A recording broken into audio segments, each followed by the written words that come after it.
Irmãos queridos, eu quero agradecer a Deus.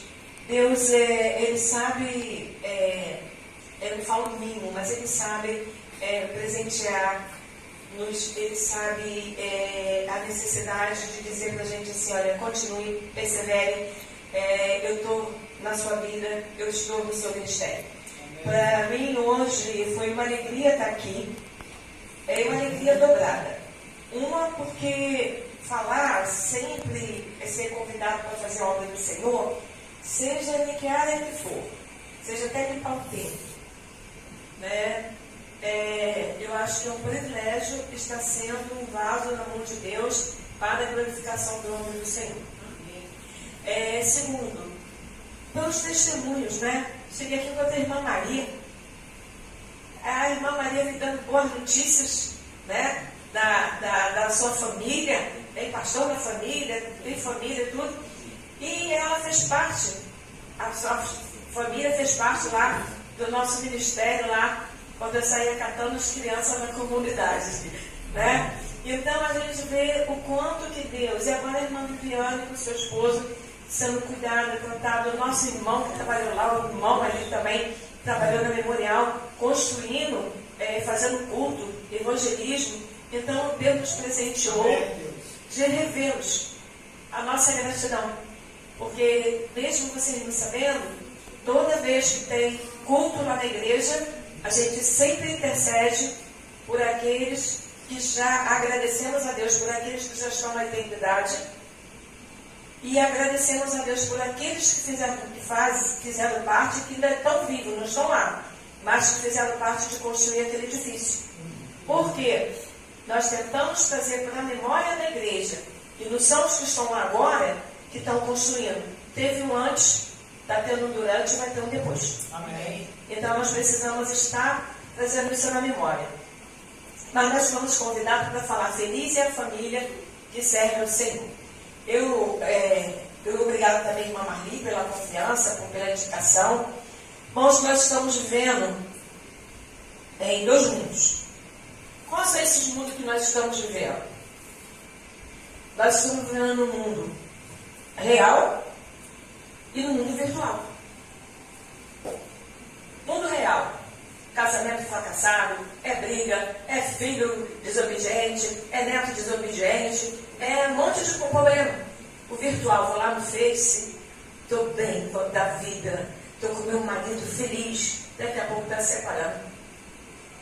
Aí vai lá, posta que está no shopping passeando, daqui a pouco chega em casa, a briga, suicídio. Quantos influenciadores digitais, depois de postar, que está lá numa viagem, que está num mundo maravilhoso, daqui a pouco vem a notícia do suicídio. Então é o mundo virtual, o mundo da mentira, do engano, né? De postar, às vezes, aquilo que não está sentindo, e o mundo real do ataque.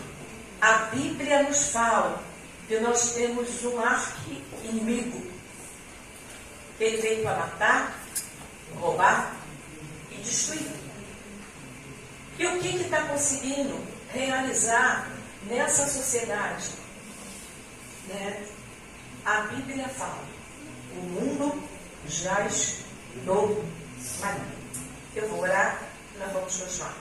Senhor, amado Deus, eterno Pai, obrigado pelo nosso pastor, obrigada pela liderança dessa igreja, obrigada por tudo que já vi, ouvi e aprendi, e obrigada por essa responsabilidade nessa manhã. Usa-me como vaso nas tuas mãos, o instrumento nas tuas mãos, não me deixe falar uma palavra aqui que não seja de acordo para a edificação, para a tua vontade e segundo o teu querer. Em nome de Jesus, amém. Amém. Então a Bíblia fala que nós estamos em guerra, que nós temos um inimigo, que ele veio para matar, roubar e destruir. E nós vivemos em uma sociedade em que a Bíblia fala, o mundo jaz no maligno. Você entra no cemitério, vamos fazer uma caminhada agora lá no Jardim da Saudade. Você entra lá no Jardim de Mesquita, que agora o nome é Jardim de Mesquita, e vê lá, cheio de flores, volta essa aqui bonita, cheio de flores, a grama, né, umas estátuas e tudo, e você dá até para meditar, pensar, chorar a saudade, você entra ali naquele cemitério de Mesquita municipal, aí está lá. Uma outra diferença. Mas você quando vai assim, está assim, jazigo, e depois está assim, aqui jaz fulano de tal. Então ele está dizendo para você assim, ó, aqui está morto fulano de tal. Você pode chegar ali, você pode chorar, você pode contar piada, você pode fazer tudo. Mas aquela pessoa não vai te ver, não vai te ouvir, não vai ter sensibilidade nenhuma. Está morto. E se o mundo está passando por aí para você, olha, igreja, o mundo já é maligno, ele está dizendo para você, o mundo está morto. Mas você que tem Jesus Cristo, você está vivo. Amém. E nós que temos Jesus Cristo é que temos que fazer a diferença nessa sociedade que já é maligno. Mas muitas das vezes nós vamos tomando a forma do mundo, vamos nos adaptando ao mundo e não vamos vivenciando o que Cristo quer fazer na nossa vida, como igreja de Cristo, como templo vivo, do Deus vivo. Então, o que tem acontecido nessa sociedade? No passado, segundo algumas pesquisas, era mais fácil ser bem sucedido e manter uma família, de fora para dentro. Até os comerciais, né, que é da mais antiga como eu, tinha um comercial que dizia assim, não adianta bater, eu não deixo você entrar na casa pernambucana, é que vai aquecer o meu lado. Está falando o quê? Família.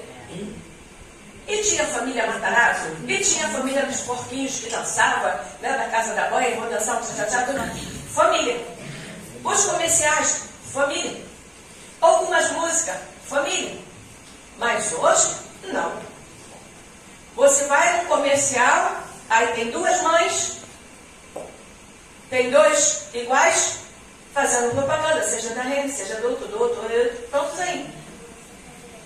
E isso nós vamos, às vezes, nos adaptando, nos acostumando, e isso é o quê? Então, segundo pesquisadores, de uns anos para cá, a sociedade, ela está ficando alienada e ela está sofrendo um forte ataque de fora para dentro.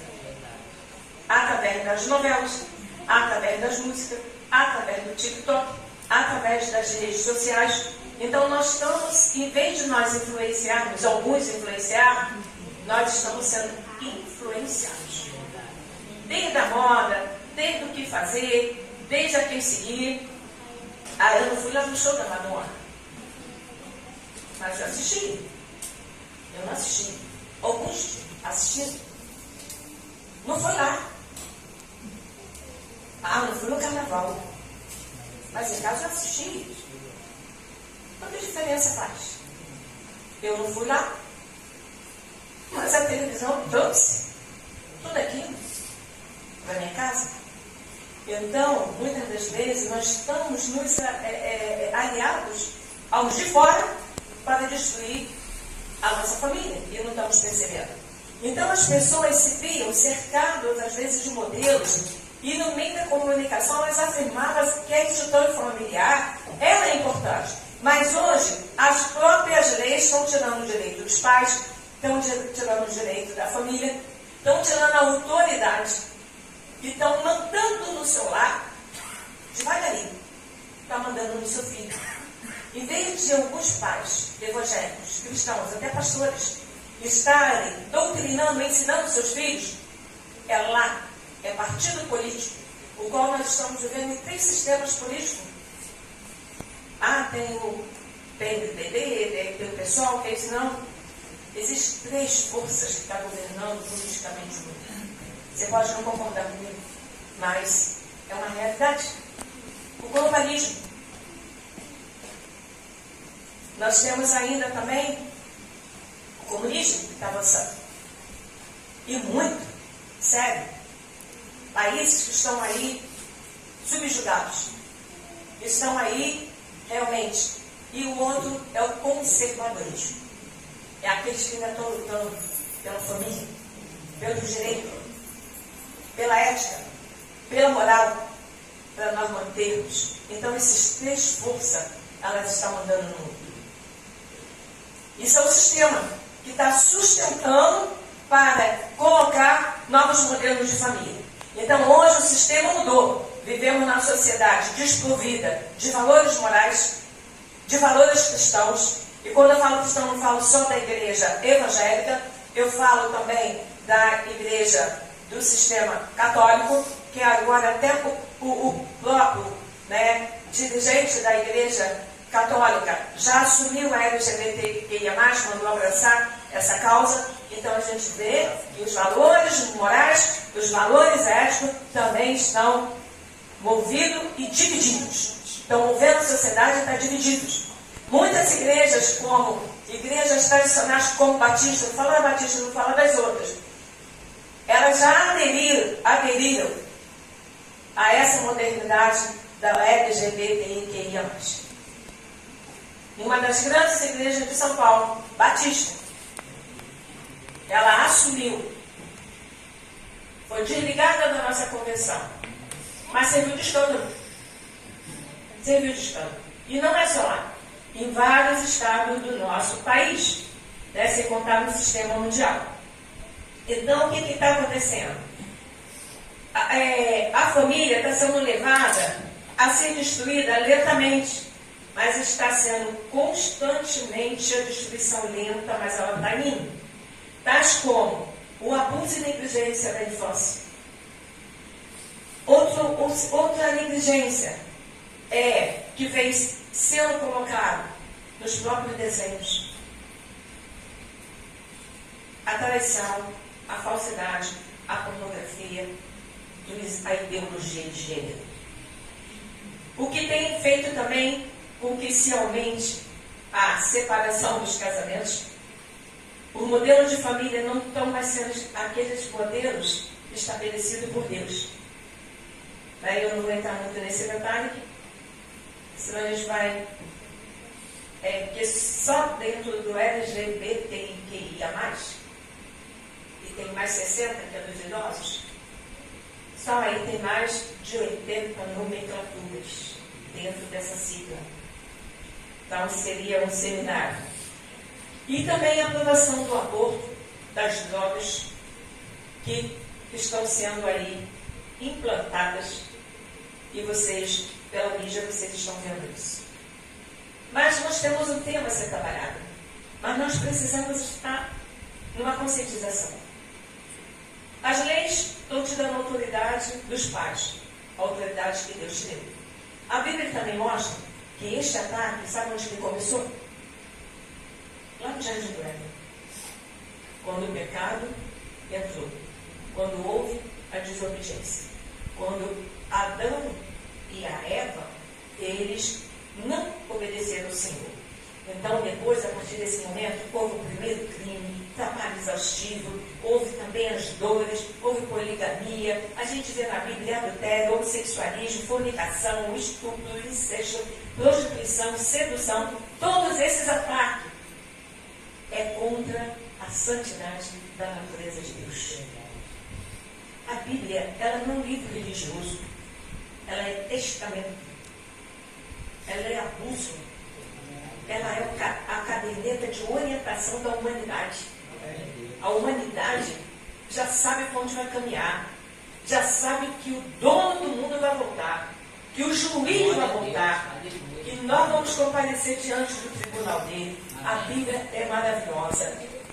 Então, as palavras de Jesus, quando ele disse, o diabo anda, o diabo vem matar, roubar e destruir, isso confirma o ataque da violência, a sutileza do inimigo ao atacar a tua família, a minha família.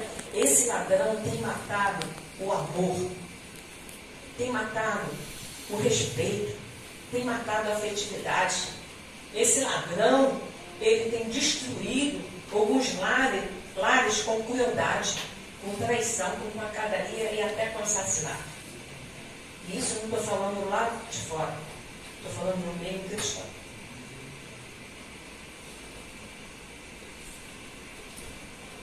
Pessoas na Bíblia que, apesar de toda essa sociedade estar desse jeito que nós acabamos de ver aqui, muito mais, mas tem exemplo de pessoas que elas foram bem-aventuradas, como diz assim, feliz é a pessoa, isso é, bem-aventurada a família que serve o Senhor. Josué, ele vivia num mundo de iniquidade, de idolatria, de prostituição, de tudo que nós estamos vivendo hoje. Mas Josué teve coragem de dizer: se vocês querem servir o Deus e dos amorreus, vocês querem servir a outros deuses, o qual serviram seus pais? Porém, eu e a minha casa, você veio aventurado porque eu vou servir ao Senhor. Amém. Atitude, decisão. Não é porque o mundo de Josué estava caído, ele tinha que se conformar e cair também. Ele tomou uma atitude em posição de líder da casa, de dizer: eu e a minha casa vou servir ao Senhor. Quando nós vamos também lá para olhar um pouquinho a casa do nosso querido Jacó, teve traição, teve mentira, teve engano, teve muita confusão, teve traição com o irmão. Você vê na casa de Jacó, mesmo tendo isso, traição, teve tanta confusão, mesmo assim Jacó permaneceu firme na fé, na oração, na esperança. E aí depois ele ainda tem a alegria, antes de partir, de ver seu filho de volta.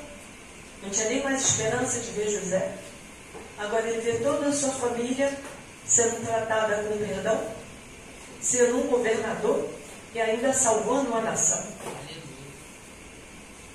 Foi bem-aventurado, porque apesar de toda a sociedade caída, apesar do próprio lar dele ser ferido, ele permaneceu firme na fé, na esperança, na confiança de Deus vivo. Deus que contempla e que está vendo a sua dor, a minha dor e tudo que nós estamos precisando. Noé vivia num mundo de homossexualismo, de vício, de destruição. Noé vivia num tempo de zombaria, de escárnio. Mas o Senhor deu uma ordem para Noé: faz uma arca. Eu vou botar aqui o modelo. Construa. E ele mesmo sendo humilhado, lutando sozinho, ele propôs no coração a obedecer. E a Bíblia fala que foram salvos ele e os membros da sua família, um total de 8 almas. Então, com esses exemplos, nós temos outros exemplos a falar de Abraão, tantos outros, da Ana, com a Peni, com Eucana, tudo isso. Mas o que não quero trazer antes de entrar nesse texto da bem-aventurança é que todos esses da Bíblia, que a Bíblia nos mostra que eles tiveram problemas com filhos, tiveram problemas de traição, tiveram tantos problemas com os inimigos cercando, todos eles mantiveram fé na palavra, confiança na palavra, vivendo a palavra, chorando, se martirizando, jejuando, mas buscando confiar na esperança que está depositada em Deus. Mas hoje, por que alguns não vivem na esperança das promessas de Deus? Como um dia o Abacuque falou: oh Deus, ainda que a figueira não floresça, ainda que não haja fruto na virtude, ainda que as vaquinhas todas magadas morram, ainda que eu não tenha nada, mesmo assim eu vou esperar no meio da minha salvação. Glória a Deus. Por que muitos de nós assim mais? Por falta de conhecer quem é Deus. Nós só vamos conhecer Deus pela Bíblia. Só vamos conhecer Deus passando por experiência com Deus. Nós só vamos conhecer Deus quando deixarmos realmente Ele ser o dono da nossa vida. Mas enquanto nós acharmos que vamos pedir a bênção de Deus e dirigir a nossa própria vida, nós vamos continuar errando, dando cabeçada. É mais fácil chegar no cartório e pedir uma separação do que fazer um jejum ou dobrar o joelho e pedir restaura, muda a minha história, muda o meu casamento, muda o meu filho. Mais fácil tomar a solução humana que o mundo propõe. Então, bem-aventurado Quem que diz o Salmo 1? Vamos dizer o Salmo 1 todo? Vamos dizer? Você vai colocar aí? Salmo 1. Depois nós vamos entrar na bem-aventurança do Salmo 128. Salmo 1. O que diz? Vamos lá? Bem-aventurado o homem que não anda segundo o conselho dos ímpios, nem se detém no caminho dos pecadores, nem se assenta na roda dos escarnecedores. Antes tem o seu prazer na lei do Senhor, e na sua lei medita de dia e de noite. Pois será como a árvore plantada junto a ribeiros de águas, o qual dá o seu fruto a seu tempo, e as suas folhas não cairão, e tudo quanto fizer prosperará. Não são assim os ímpios, mas são como a moinha que o vento espalha. Por isso, os ímpios não subsistirão no juízo, nem os pecadores na congregação dos justos. Porque o Senhor conhece o caminho dos justos, porém no caminho dos ímpios perecerá. Bem-aventurança. Antes de chegar no Salmo 128, bem-aventurança. Bem-aventurado o homem, a mulher, o jovem, o adolescente, que não anda segundo o conselho dos ímpios, não se veste segundo os ímpios, não tem um linguajar segundo os ímpios, mas antes medita na palavra de Deus, de dia e de noite. E a palavra de Deus fala, se você agir assim, se eu agir assim, tudo que você tocar vai ser bem-aventurado. Promessa dele. E ele não é homem para mentir. Se ele prometeu, ele vai cumprir. E ele cumpre até o fim. Vamos ler também lá em Mateus capítulo 5. Vamos ver as bem-aventuranças lá de Mateus capítulo 5.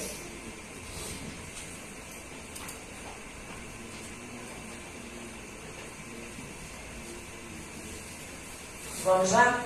Jesus, vendo a multidão, subiu ao monte e, assentando-se, aproximaram-se dele os seus discípulos.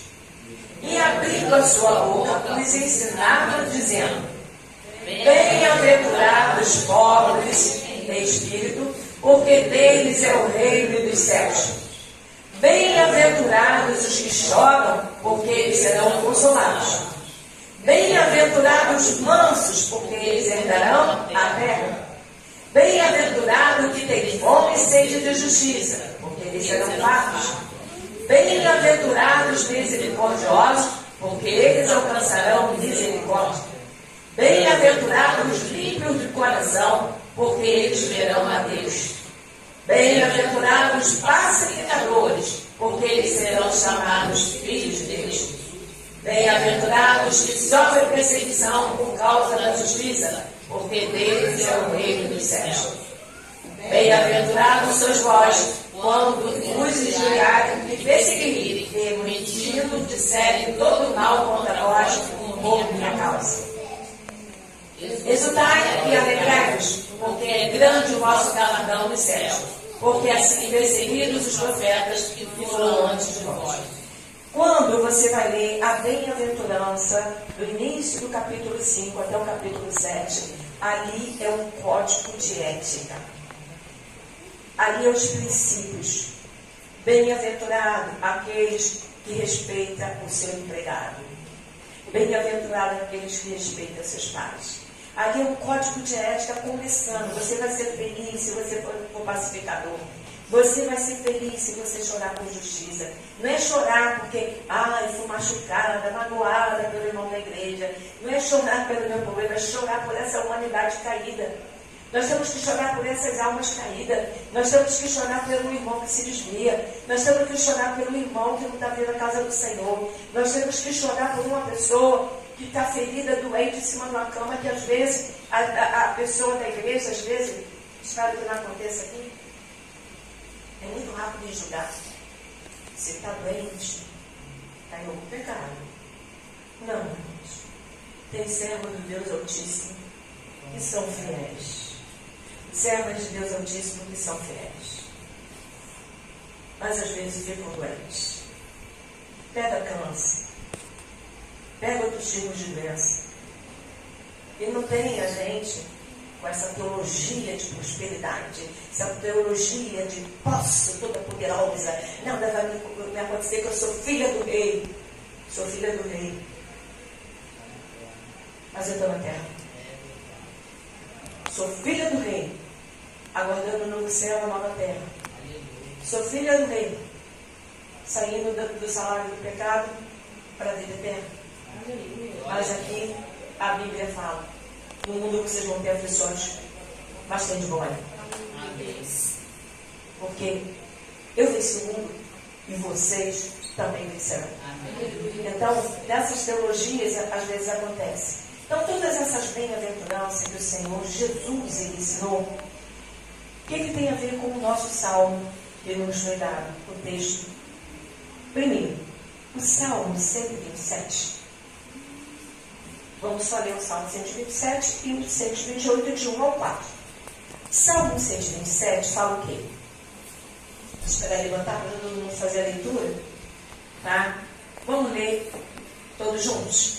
Se o Senhor não edificar a casa, em vão trabalham os que edificam. Se o Senhor não guardar a cidade, em vão vigia a sentinela.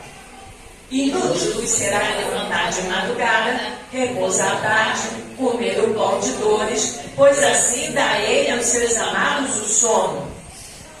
Eis que os filhos são herança do Senhor, e o fruto do ventre o seu galardão. Como flechas na mão de um homem poderoso, assim são os filhos da mocidade. Bem-aventurado o homem que enche deles a sua aljava. Não serão confundidos, mas falarão com os seus inimigos à porta. Agora o Salmo 128, de 1 a 4.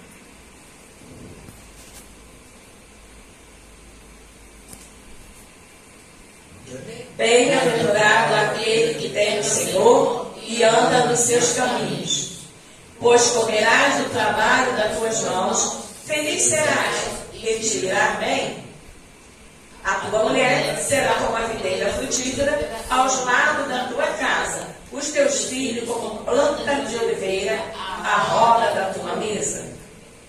Eis que assim será abençoado o homem que teme ao Senhor. Ele é como se fosse, como Salmo 128. Só foi separado aí para a questão de organização da Bíblia. Mas a leitura correta dos originais é Salmo 127, 128, direto. Então, no Salmo 127, nós podemos ver aí as fases da família. O casamento, o trabalho, os filhos. Deus é que edifica. Não adianta você trabalhar para correr por tudo, que é Deus que edifica. Então fala que Deus é que protege a família. Ele que é o provedor para a família. E Ele abençoa a família com os filhos. Já no Salmo 28, nós vemos o quê? No Salmo 27, casamento, trabalho, prosperidade, os filhos, a mesa, todo mundo junto. E agora nós vemos aí, no Salmo 128, vemos a providência material. Os filhos já crescidos, a família unida, chegando os netos e a prosperidade em Jerusalém. Então, o que isso aí nos ensina? Que a família, ela também tem influência na nação, na sociedade. Porque famílias bem-aventuradas aqui está sendo vista lá fora. Agora, se meu casamento, se as atitudes dos meus filhos, se a atitude que eu trato com meu marido, ou que meu marido me trata, está sendo vista lá fora, que diferença vai fazer? Vocês não vão nem querer entrar aqui. Entrar aqui para quê? Vou dizer, Jesus muda a vida. Por que ele mudou a tua, cara? Jesus abençoou meu casamento. Por que ele não abençoou o seu? Ah, Jesus muda meu filho. Por que não mudou o seu? Então, tudo isso, nós temos que estar falando do amor de Deus, mas não querendo julgar os outros e nem mostrar que nós somos o modelo. E o modelo é Jesus. Nós erramos. Nós pecamos. Nós julgamos. Nós temos pecados intocáveis na nossa vida. E nem o pastor sabe, ninguém sabe, mas nós temos. Mas Jesus sabe. Então, nesse salmo, quando ele fala, feliz, quer dizer, bem-aventurado, é mais do que feliz. É muito feliz mesmo. Mas essa alegria, aqui no Salmo 128, ele fala, bem-aventurado aquele que teme ao Senhor e anda no seu caminho. Queridos, temer ao Senhor, não é aquele que diz assim, eu não quero ir para o inferno. Não. Temer ao Senhor é o homem liderar a sua família, entendendo quem é Deus, é reconhecer que Deus é o seu Senhor, é o seu, aquele que vai te orientar, que o Deus, o Jesus Cristo, ele está acima das suas ações. Temer ao Senhor é trabalhar reconhecendo que o Senhor é Deus, é Ele que está te abençoando. Temer ao Senhor, isso nos fortalece no Senhor. Temer ao Senhor é andar reconhecendo que Ele é o juiz, reconhecer é Ele que faz a justiça, que Ele é santo, que Ele é o Todo-Poderoso, que Ele é eterno. Temer a Deus é andar na palavra de Deus, em amor e em obediência, não por medo, mas reconhecendo que Ele é santo e Ele nos chamou para ser santo. Então nós só vamos ter famílias bem-aventuradas e felizes quando nós temermos ao Senhor. Isso é, andar em obediência à palavra do Senhor. A alegria do homem não está nas coisas que ele conquista, nem na circunstância que ele tem, mas está em saber que Deus lhe deu uma esposa, que Deus lhe deu uma família, que Deus lhe deu um trabalho, que Deus está lhe sustentando, que Deus está lhe abençoando, que até mesmo na hora que passa dificuldade, Deus prometeu na palavra dele, como Jesus declarou, nunca te deixarei, nunca te abandonarei, estarei contigo todos os dias da tua vida. Então, temer ao Senhor é andar em obediência, sabendo que Ele vai me cobrar tudo aquilo que eu aprendi da sua palavra e que eu não estou praticando. Temer ao Senhor é saber que um dia eu vou comparecer diante do tribunal dele para prestar conta de todas as minhas ações. Temer ao Senhor é entender que no dia do julgamento final, como está lá em Apocalipse capítulo 21, que o seu livro da tua vida vai ser aberto, que o meu também vai ser aberto. É saber que o livro da vida vai ser aberto. E se o meu nome, ou o seu nome, ou o nome de qualquer pessoa está sendo um cristão religioso, mas não é um convertido, não está no livro da vida, não vai herdar o reino dos céus. Posso estar com o meu nome, né?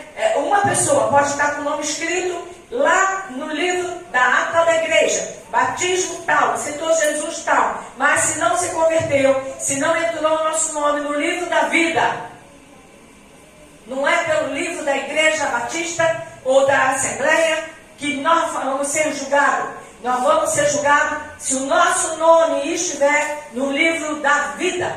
Amém. Salmista Davi, por conhecer Deus, por temer o nome de Deus, ele falou no Salmo 51, depois de uma vida de adultério, depois de uma vida de mentira, ele falou, Senhor, torna a dar-me a alegria da salvação. Primeira coisa que nós não somos bem-aventurados quando estamos negligenciando a desobediência, fazendo desobediência à palavra de Deus, é perder a alegria da salvação. E perdendo a alegria da salvação, não temos alegria de louvar, não temos alegria de orar, não temos alegria de buscar, não temos alegria de ler a Bíblia, não temos alegria de servir ao Senhor. E ainda, pela nossa natureza pecaminosa, ainda falamos, é a igreja que não me visita. É a igreja que não está cuidando de mim. Não, é você que não está confessando o seu pecado, ou eu que estou confessando o meu pecado, e esse pecado está fazendo barreira entre nós e o nosso Deus. Por isso que o salmista Davi falou, Senhor, enquanto eu me calei, os meus ossos doeram. Mas agora eu te peço, torna a dar-me a alegria da salvação. Então, às vezes, é muito bonito chegar perto do nosso pastor e contar tudo o que fazemos. Mas o mais importante é dobrar o joelho dentro do nosso quarto e confessar para Deus toda a nossa mazela, do nosso pensamento, do nosso sentimento. Então, temer a Deus não é ter aquele pânico de ser mandado para o inferno. É saber que Ele é onisciente, Ele é onipresente e Ele é onipotente. É saber que desde o ventre da nossa mãe até antes, como diz o Salmo 139, Ele nos esperou, Ele cuida de nós e Ele até sabe o dia do meu sepultamento, como vai ser o dia que eu vou partir. Temer o Senhor é saber quem Ele é. É viver como Ele quer e não como eu quero. A igreja não é um ritual, uma carta de dogmas para a gente estar cumprindo. Olha, não. Nós temos aqui, ó, o manual. Jovem, honra teu pai e tua mãe. Jovem, se desvia do teu mau caminho. Homens, lidere sua casa. Tema ao Senhor. Homens, procure se desviar do pecado. Não ande com maus elementos. As más conversações com o próprio bom costume. Mulheres, seja sábia.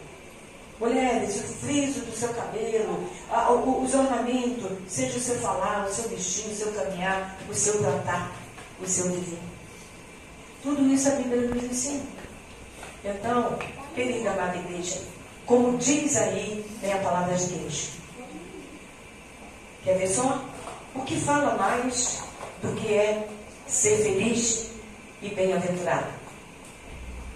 Provérbio 14, 27 fala assim: o temor do Senhor é a fonte da vida, para desviar do laço da morte. Então, o temor do Senhor vai te desviar e vai me desviar do laço da morte.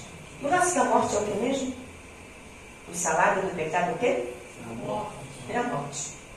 Então, a Bíblia fala lá em Provérbio 14, 27, que o temor ao Senhor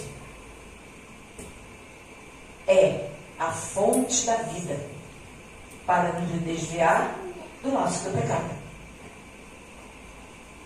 Lá em Provérbios 9, 10 fala: o temor do Senhor é o princípio da sabedoria, do conhecimento e da prudência. Então, quer ser uma mulher prudente? Quer ser um homem prudente? Quer ser um homem com a inteligência espiritual para vencer dificuldades? Então, procure andar em temor ao Senhor. Como diz em Provérbio 9, 10, que eu vou repetir: o temor do Senhor é o princípio da sabedoria, é o princípio do conhecimento e da prudência. Outras das vezes nós somos rápidos em ser prudentes e acabamos criando confusão. Lá em Jó 28, 28 diz assim: eis que o temor do Senhor é a sabedoria, e apartar-se do mal é a inteligência. Então ele falou assim: o temor do Senhor é a sabedoria, e apartar-se do mal é uma inteligência espiritual. Nós não podemos ver o mundo com os olhos humanos. Nós temos que ver com os olhos da visão de Deus. Nós temos que ver um mundo que clama por bem-aventurança. E você sabe como é ser feliz.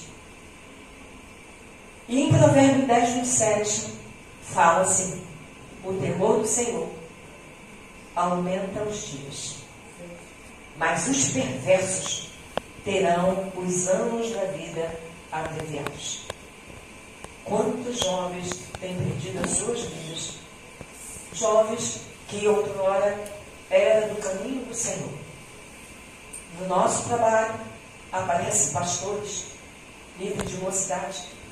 Tem uma jovem que eu choro quando eu vejo ela numa rua. Ela tem 4 filhos. Ela já está com a perna, parece dois gravetos, 2 bambus. Aquela menina era ministra de louvor da igreja. A mãe dela tinha 4 farmácias. Se envolveu com o namorado, foi para o mundo das drogas.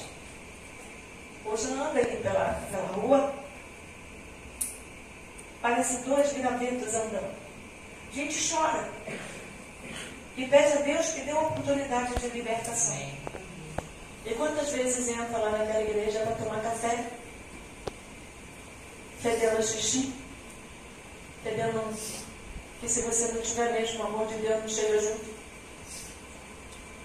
E vem pregar a palavra para você, pastor, ele prega a palavra. Um dia desse entrou um, falei, qual é o seu nome? Pastor Davi. Falei, de qual ministério o senhor era? Era não. Eu sou, uma vez pastor, sempre pastor. Falei, tá. Fale de onde o senhor exercia, então. Aí ele falou o nome da igreja. E quantos tem? As pessoas que tomam café lá na rua. As pessoas que estão dentro daquele, quando você passa ali, naquela ponte ali de Milópolis, que pega a Mesquita, sai daqui pega a Mesquita. Ali debaixo daquela ponte, é a moradia de muitos usuários que vão. A igreja vai lá, desce ali, para levar comida para eles.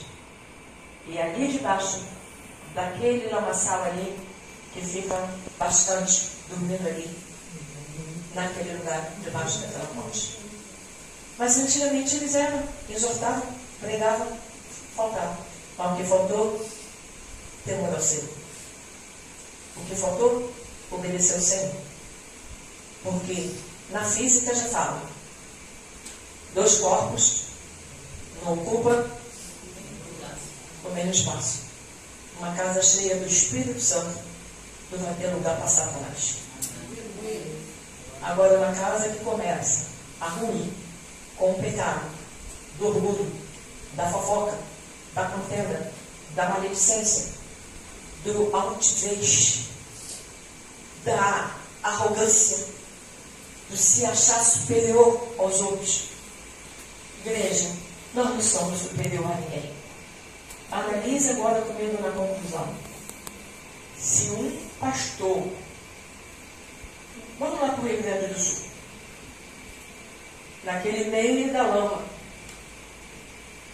naquele meio daquela destruição, morreu o Pai de Santo. Mas será que não morreu nenhum pastor? Será que não morreu nenhum servo de Deus? Se um pastor, meu esposo é pastor, ele ficou internado no hospital. Quem deu banho nele, cuidou dele, foi um homossexual. Com isso eu estou querendo dizer o quê? Vamos viver mais o amor, o respeito, a comunhão, para nós sermos bem-aventurados. Porque se nós não obedecermos a palavra de Deus, o pastor vai ter que gastar anos e anos nessa igreja, tentando exortar a igreja com amor para a união, enquanto as almas de lá estão sendo perdidas. Então vamos ajudar. Você tem palavra em casa? Leia a Bíblia. Peça a Deus. Se você nunca pediu perdão a Deus do que você tem feito até agora, tire um momento a sós com Deus, dobre o seu joelho, conserte-se com Deus para você andar em retidão de vida e desfrutar a bem-aventurança. A bem-aventurança não é pelo carro, pela moto, pela faculdade, por tudo que você tem, mas é por você ser um cidadão dos céus aqui na terra para cumprir a sua missão e poder dizer: a alegria do Senhor é a minha força. Amém. E que a alegria do Senhor possa ser a força da sua família e da minha família também. Amém. Vou orar e passar a palavra. Senhor, amado Deus, eterno Pai, Deus, Pai do nosso Senhor e Salvador Jesus Cristo, obrigada, Deus, por essa palavra. Obrigada, Jesus. Amém.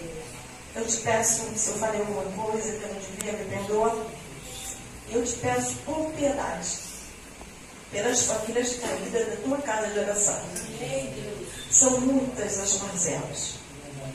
Ó Deus, a Bíblia fala que ia chegar a apostasia, a frieza espiritual. E lidar com isso está sendo sofrido demais. Tem pessoas que estão dentro da igreja, só o corpo, mas a sua alma não está presente na adoração. Cura-nos, liberta-nos e faz entender essa bem-aventurança. Porque todos os servos do Senhor que temeram o teu nome foram felizes, e até mesmo Estevão, quando foi apedrejado, ele declarou: eis que vejo o céu aberto e vejo a glória de Deus. Que nós possamos ver a tua glória, não no sofrimento, mas agora também pela oportunidade da igreja na face da terra. Nós oramos em nome de Jesus. Amém.